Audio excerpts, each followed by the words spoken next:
मनोज जरांगे पाटील यांच्या मागण्याला यश, जालन्यात भाजपाने केला जल्लोष साजरा। मराठा आरक्षणासाठी गेल्या 4.5 वर्षापासून लढा देत असलेल्या मनोज जरांगे पाटील यांच्या मागण्या राज्य सरकारने आज मान्य केल्याने राज्यभर मराठा समाज जल्लोष साजरा करत आहे। जालन्यातही भाजपाने फटाके फोडत आणि मिठाई वाटत मोठा जल्लोष साजरा केलाय। मराठा आरक्षण मिळावे यासाठी आत्तापर्यंत राज्यात 300 पेक्षा अधिक तरुणांनी आत्महत्या केली असून मनोज जरांगे पाटील हेही अन्नत्याग उपोषण सभांच्या माध्यमातून आरक्षणावर ठाम होते। 20 जानेवारीपासून हजारो लोकांचा ताफा घेत मुंबईच्या दिशेने निघाले होते। हा ताफा मुंबईपर्यंत धडकत नाही तोच राज्य सरकारने त्यांच्या मागण्या मान्य केल्या।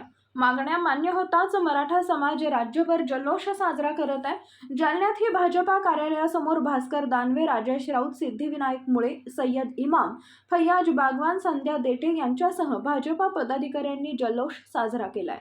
महिन्यापासून मराठा योद्धा जरांगे पाटील, मनोज भाऊ जरांगे हे मराठ्यांच्या आरक्षणासाठी लढा देत आहेत आणि आमरण उपोषण करणं, मराठा समाजाला संघटित करणं, अनेक लोकांचा विरोध पत्करून मनोजदादा जरांगे यांनी आज खऱ्या अर्थानं सुवर्ण अक्षरात लिहिण्यासारखा दिवस आहे। फुला उधळण्याचा दिवस आहे, फटाके फोडून आनंद व्यक्त करण्याचा दिवस आहे। मराठा समाजातील भावी पिढीसाठी, लहान लहान लेकरांच्यासाठी, भविष्यासाठी आज हा सुवर्ण अक्षरात लिहिण्यासारखा दिवस आहे आणि मनोजदादा जरांगे यांनी अहोरात्र रात्रंदिवस मेहनत करून, रात्रंदिवस सर्व समाजाला एकत्रित करून आज हा लढा कायम ठेवला आणि गेल्या 4.5 वर्षाच्या नंतर मात्र आज न्याय त्या ठिकाणी मिळाला।